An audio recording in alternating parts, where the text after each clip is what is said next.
We have Krista here. She's head of the engine development at the PEP team. So let's give a warm welcome applause to Krista, please. Me? Okay.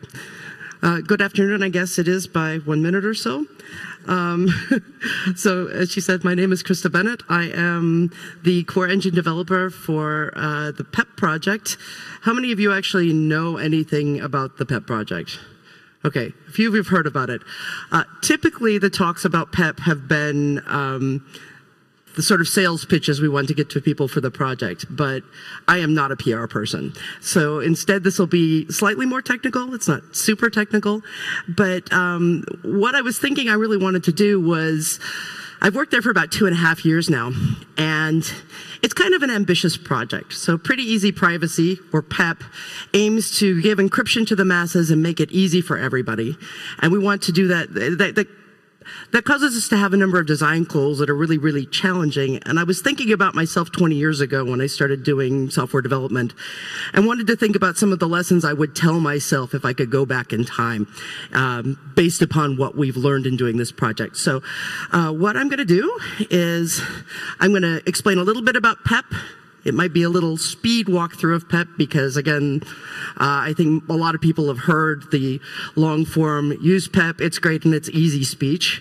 And then I want to talk a little bit about our architecture because a lot of our architectural decisions have brought up some really unexpected challenges, at least for me as a developer. A large part of our software is intended to be free, because we like free software, it's good. But a lot of our users use proprietary systems, and we want to be able to reach them because we want everybody to be able to encrypt and be private. So that compatibility actually causes a lot of issues. And then email has been around for a long time, and so you would really expect it to be super standardized. And it turns out it's really not. So I want to talk a little bit about that because that's been kind of, well, I won't call it the fun challenge, but it's been one of the more interesting challenges for us to continuously deal with. And then kind of wrap it up with some, what we've all learned from all of this working at PEP. So I'll start this with what PEP's supposed to do. So PEP is a secure private messaging solution. Right now it's just for email, but it's basically intended to get everybody encrypting all the time so that we can beat mass surveillance. Yay. If there's one person encrypting, you know, if I'm sending you some mail, you and I encrypt to each other and nobody else does it, that stands out. If everybody's doing it, nobody's interesting. So if we can get people doing it by default without thinking about it, then I think we've won something. And it also makes it a whole lot harder to go, you know, search through the internet for keywords. And I know grandma calls you up over the holidays or makes you go up to her room and fix her computer, but she doesn't really want your tech support. And so we'd like to give both you and grandma a break and letting her have a product that she can install and forget about that still does the complicated work of encrypting your email. So this looks like I downloaded it off of our webpage because I did.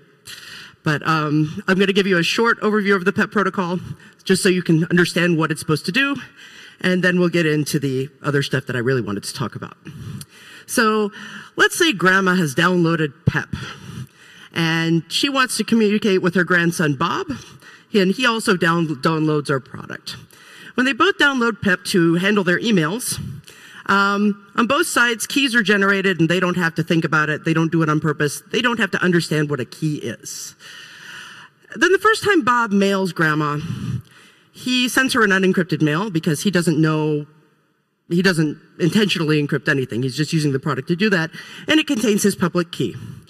Grandma gets the public key and she sees that there's an email from a PEP user, and her PEP product, when she reads the email, goes, aha, it's a PEP user.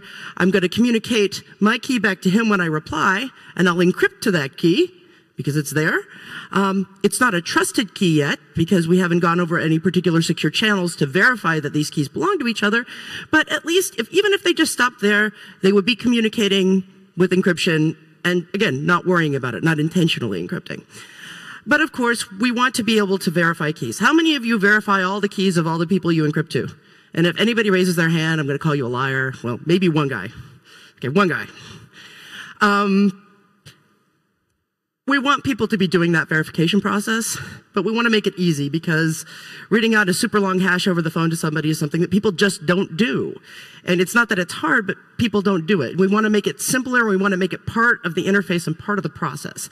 So what we do is we've mapped the fingerprint space to trust words in various languages. Those fingerprints, this is a little bit wrong because we now use a combination of the fingerprints to generate the trust words. But basically on each side, you say, okay, you push a button, it says, I want to verify grandma's key.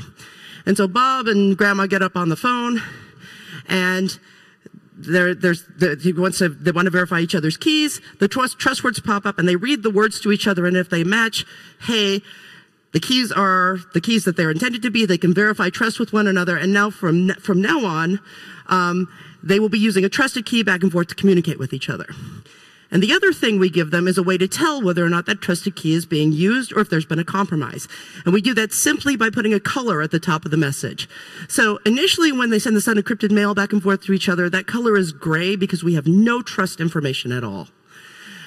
Once we're actually encrypting to one another, we make it yellow because we want people to know that those messages are at least encrypted. But again, there's no trust that's been exchanged. So it's like warning, yeah, it's encrypted and stuff, but you don't know that this is really Bob. It might be his evil younger sister who you don't want to send mail to because younger sisters are always evil, right? I don't have one, so I can say that. But once they've verified things, then it's green. And if there is some sort of detected attack by PEP, we'll turn it red.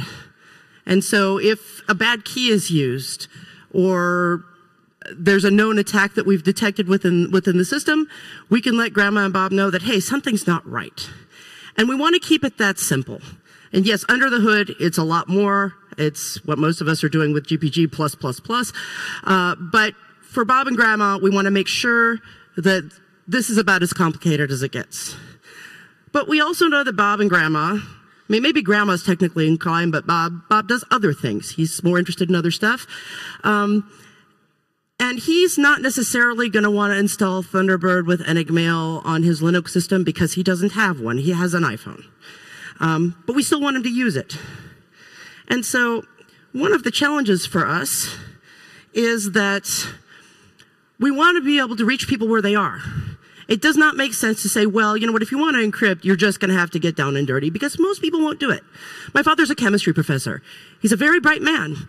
He can understand the math behind encryption, but he does not want to go through the pain of setting things up to write encrypted mails to me. He just doesn't. He's got other things to do, and he's told me that.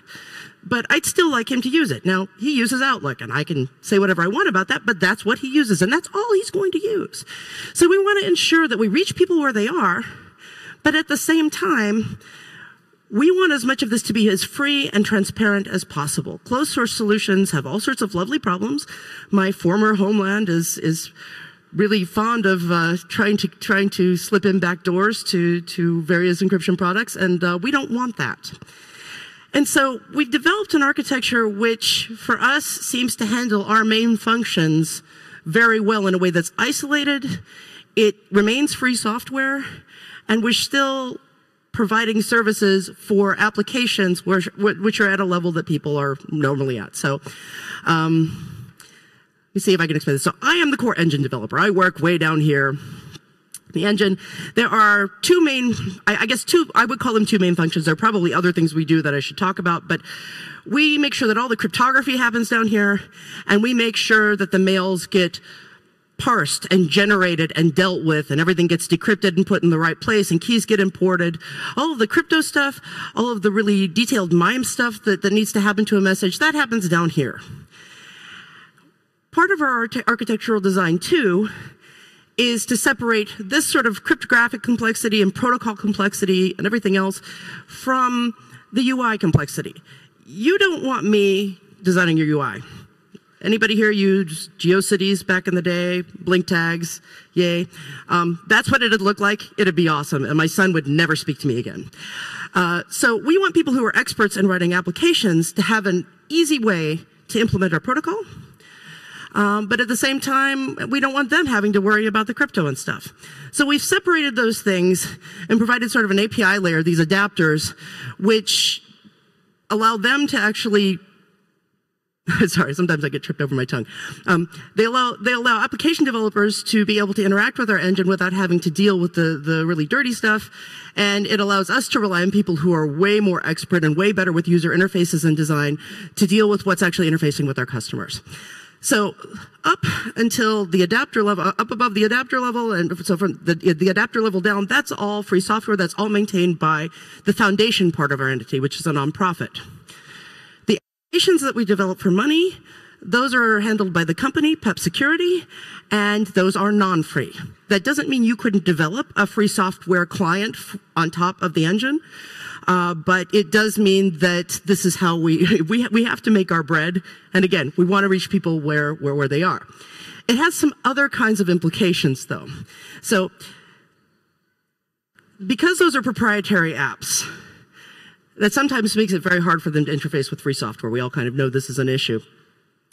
And our decision to do things this way, to keep it free at the bottom and to make it available to everybody at the top where we're with everybody, has created really one main set of challenges for engine development. So there's that set that comes from this architectural design, and the other is simply the domain. Again, you'd think that, I mean, I've had email since 1991. You'd think it would be easy to deal with, right? I mean, should be standard, everybody does the same thing, and it's really not. So, yeah, it's not. So, I'll start with talking about the free and compatible idea. So we want it to be free, we want free software. It has to remain compatible with these upper level proprietary software pieces, and there are three main challenges with that I'll discuss. So the first is making sure we all speak the same language, and use a portable language. C is great. You can use it everywhere. So the engine is all in C99, kind of, but Microsoft does some things in its compiler that are not exactly C99. So we always have these little challenges on various systems where it's like, yeah, there is a standard, but platforms like to deviate just a little to make your life fun. We want to limit the dependencies we have because, especially with free software, you might have several different licenses you have to figure out what are going on. And we have these two main things that we do down in the engine, cryptography and MIME processing. We don't really want to roll our own. I mean, rolling your own crypto, well, some people can do it. Where's Neil? He's there. Hi, Neil. You want somebody who knows what they're doing to roll their own crypto, and yeah, I understand the cryptography behind it, but I'm not a cryptographer. And MIME, it just turns out, is really freaking hard. And we want to limit the dependencies to the stuff we really have to borrow from somewhere else. These adapters are really nice for making sure we speak the same language. Basically, it's, translation from iOS's version of a message object into what ours looks like, and that goes from Objective-C to C, or for Android, it's JNI, it's Java to C. So that's how we sort of deal with it, but it's a challenge. Not quite as challenging, though, as the libraries themselves. So for the most part, what we've had, I guess, most trouble with in terms of making things work together is getting crypto library licenses and what the proprietary guys will let us deal with to work out. So everybody knows the Apple Store is really, really nice about letting you have GPL libraries in there, as in you can't. So right now we have a couple of different crypto engines we use. We were using GNU-PG. Most people use GNU-PG. It's kind of a standard. But since we can't use GPGME, which is a library interface to it, in the Apple Store, we had to find some other free library that does crypto. Now, there aren't a lot of super awesome crypto libraries out there that are free, and you want to be really careful about those. And so we use NetPGP, which is available under a FreeBSD license, but I think the last official update of that was in 2010. We maintain a fork, which is more updated. And that's what we've been able to find that works for us at this point. And so that's something that's difficult, because then you're maintaining another project just so that you can actually be able to deal with this proprietary store. even if you have two great free software crypto libraries that everyone's going to use, you can't really just do drop-in replacement. So we have kind of an additional, it's not an adapter level, but it packages things so that they look the same semantically as far as the engine's concerned, but it may be that one crypto engine does things incredibly differently. So for example, NetPGP does not do detached signatures on non-files. So GPG will let us do it with a string we have in memory. We can get a detached signature for that. It's something we need. NetPGP doesn't let us do that. So then you have to go into the code and like figure out how to do it yourself and write another adapter. And sometimes that can be messy. One thing that is sort of, I guess, one of my favorites is that if you're a free software developer, one of the great things about it is you get to decide, or you get to make more decisions about how that project works. You can make, if you've got a religious conviction about a programming language or a way of doing things, if it's your project, you can do it. Your boss is not going to come to you and say, hey, you're fired, I want it this way. There are consequences to that, but you get to make those kinds of decisions. So even with really good libraries, sometimes the developers of those libraries have intent that is not compatible with yours. One of the things we try to do with PEP is to give as few prompts as possible, especially prompts dealing with crypto, because we don't want people to have to say, 10 times, do you really want to delete this key? Do you really want to delete this key? Because we don't want them thinking about keys. But for example, GNU-PG prompts for certain things, and it does it very, very intentionally and with some, I think, force of purpose behind it. And getting out of doing those things turns out to be a lot harder than you would want it to be, because maybe the developer thinks it's so important that he doesn't want to make it easy for you to do that. Or she. I could be doing it too. But sometimes there's also no good open source library solution because the problem is hard. And that's sort of what I'll get into after this, which is that our domain, MIME, is really, really ugly.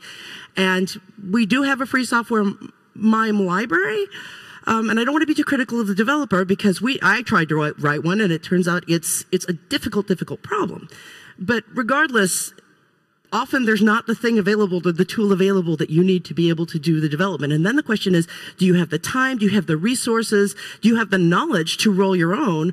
Or are you stuck with kind of a solution that almost fits, and then you spend a lot of time trying to fit it into that box, which it's not really made for? And that's been a challenge that's sort of constant for us in this process. And I think everybody has it, but this is the first paid big free software project I've worked on. So I guess this is just my experiences. And then there's distributions, and under this I also count platforms. So Lions and Tigers and Bears, Oh My, is a popular American kids book. This was Languages, Libraries, and Distros, Oh My. But the distributions are not usually my nightmare.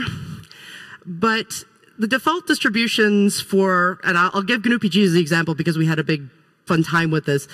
Debian's default, Ubuntu's default, Fedora's default were all completely and widely different. And in fact, internal parts of those libraries, so dependencies that were related to GNU-PG, were very, very different from one another. And it turned out they had very different functionality, and that functionality was super important to us. Some of those libraries were broken. We couldn't do anything with them. And so if somebody installs the system default, which of course we kind of want to let people do, we want this to be easy, it's bad when we tell them, okay, well, you have to go to a PPA to get a different version of this, or we have to package another version and ship it with the product. So then they have two versions of the library on the system. It can be really difficult, and sometimes I don't usually expect Debian stable to have bleeding edge stuff, but sometimes it does because it's well tested. And sometimes it's decrepit and hasn't been updated since dinosaurs walked the earth, and sometimes you've just got a bunch of all of it. So that can be really tough. The other thing is that some distributions that we use have an installation candidate for a piece of software that we want, and sometimes they don't. And sometimes that is something that's default with the operating system. Sometimes there's a lot of extra installation. So this is always a problem with dependencies, but it's become particularly messy with us because we, again, have these proprietary platforms on top of it. So it's not just a matter of, am I using Ubuntu or Debian? It's, well, what is iOS going to do with this? And what will Windows do with it? And so this mobile versus desktop solution is bonus fun action for all of us. And sometimes I'm very glad I'm down in the engine, because while I do have to deal with that from a dependency point of view, I don't have to deal with the problem on top. And answer the bug reports. Okay, so as I said, there's sort of, this portion of it comes largely from our architecture, but our domain is not really very easy either. So the MIME standard, if you've ever looked at the source of a mail, sometimes it'll say like content type message RFC 822. And that's the initial standard that was released for internet mail messages back in, well, when dinosaurs walked the earth. And it would be nice if you could just take that grammar and shove it into a parser generator, and in doing so, magically get something that'll parse all of your emails. And you would also think that it would be standardized because you've got so many different email clients sending stuff out through the internet. How can we all possibly read each other's emails if we don't agree on something? Well, it's because there's this rule which says, if you are doing MIME, you should accept very liberally. Take almost everything you get in and accept it and find something to do with it. But what you should produce strictly, according to the rules. Well, most people don't produce strictly according to the rules, so I guess it's accept liberally and produce whatever you want. And if your company's big enough, everybody has to accept it, which is really how it works. But even if you're going to follow all the rules, it's not easy.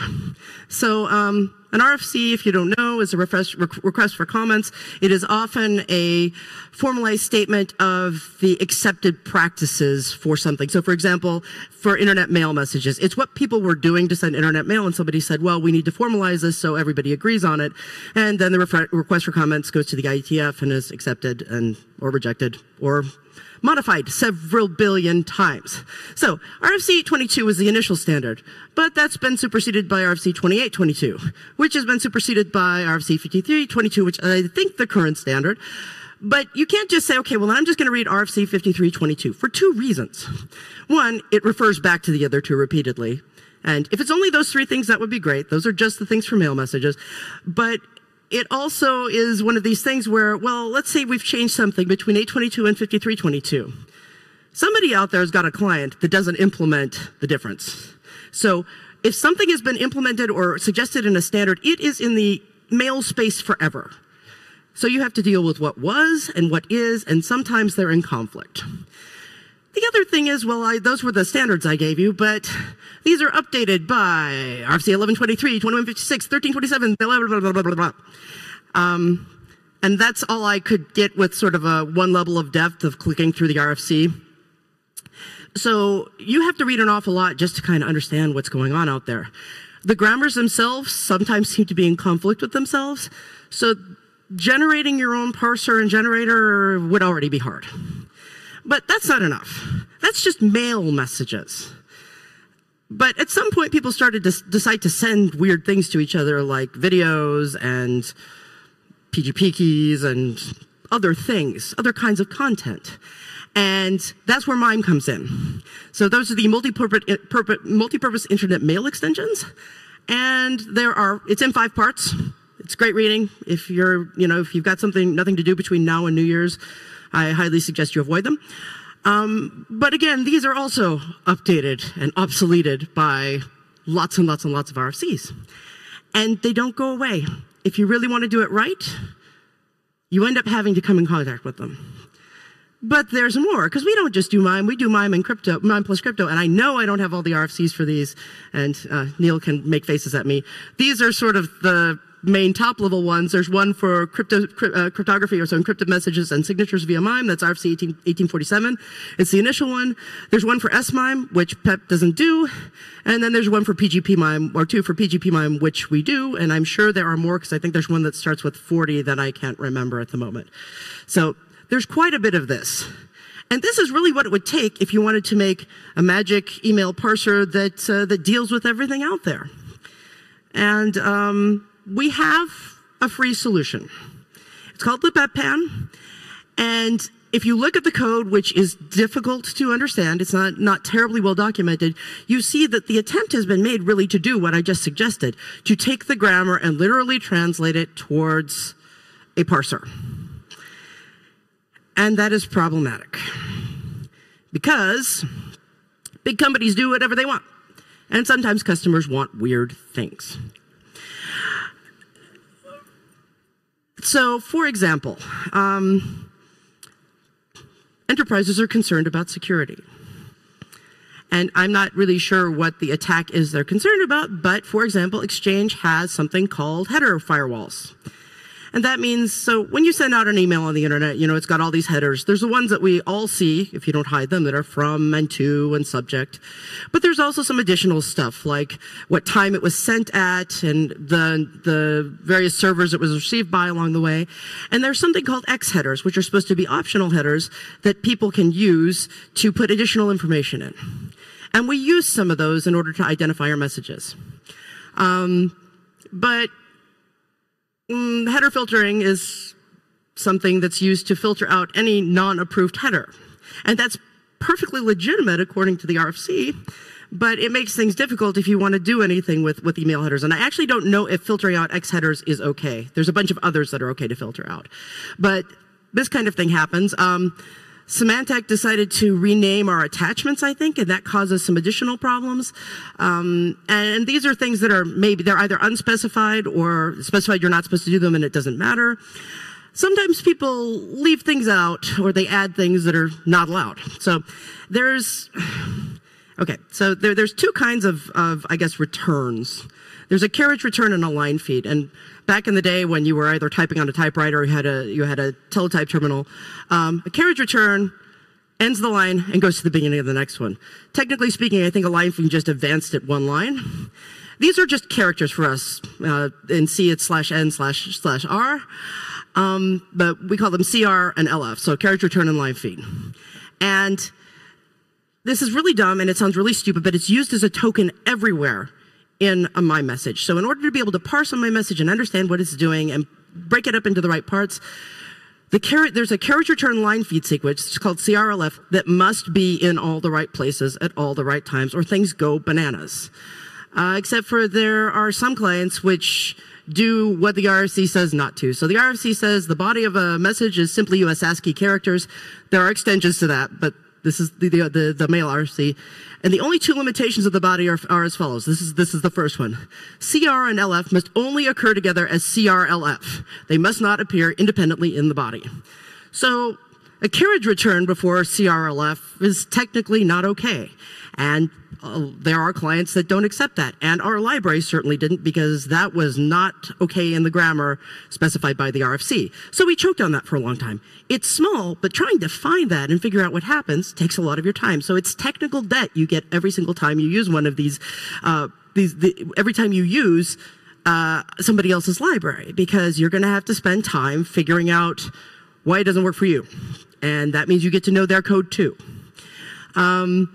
And sometimes people add things which aren't part of a standard. It doesn't mean they're wrong or even entirely specified. Now, I haven't looked at the memory hole specification, which is a way of removing metadata from the headers of your mail and sticking it into the body of the mail so that it can be encrypted and safely used until it's received on the other end.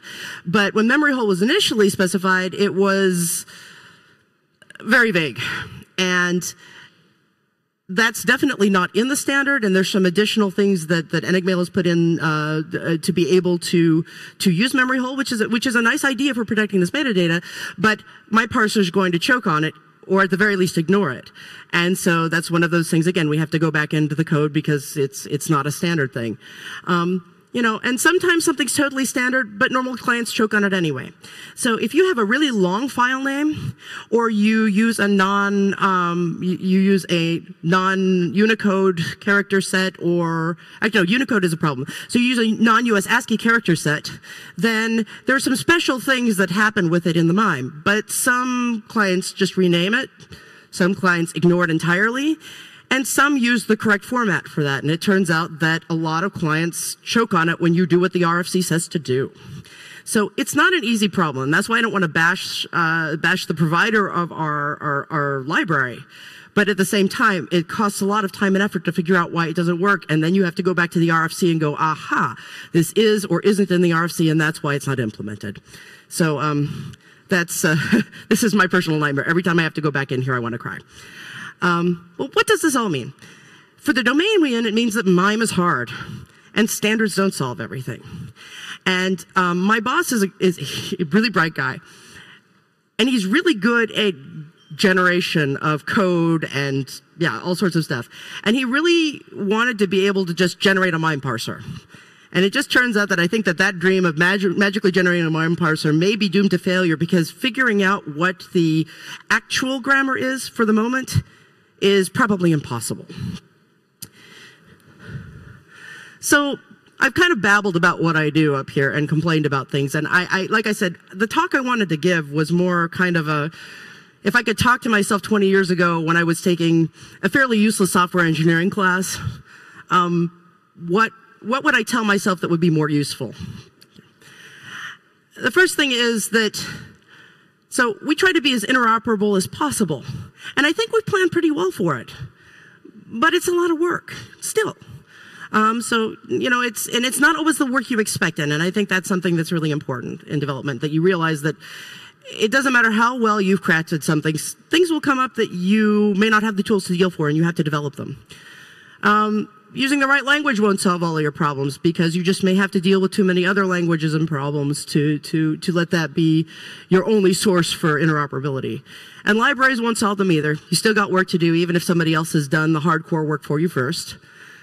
You'll often find yourself at the mercy of other people's software decisions. Again, for us, we have these two core areas we deal with, and for MIME, it's that we have such a literal parser and generator.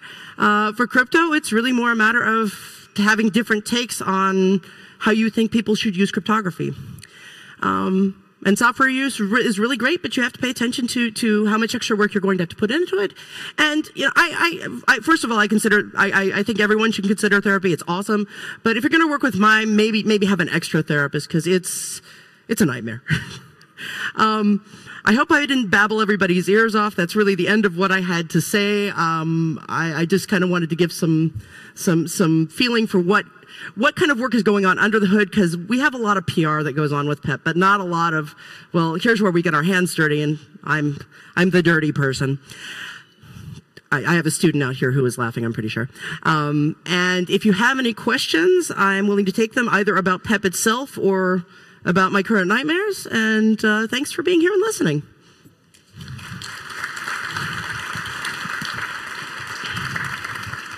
Thank you, Krista. So we have lots of time for Q&A. So if you have any questions, there are 2 microphones in the room, and you can line up there. And while there's no one standing up yet, do we have questions from the internet, Signal Angel? No, the internet is fully encrypted and has no questions. Excellent. Anybody in the room? Anybody still awake? Raise your hand. Okay. Well, seems like there are no questions, so then we have to thank Krista again. Give her a nice applause for this awesome talk, please. Thank you.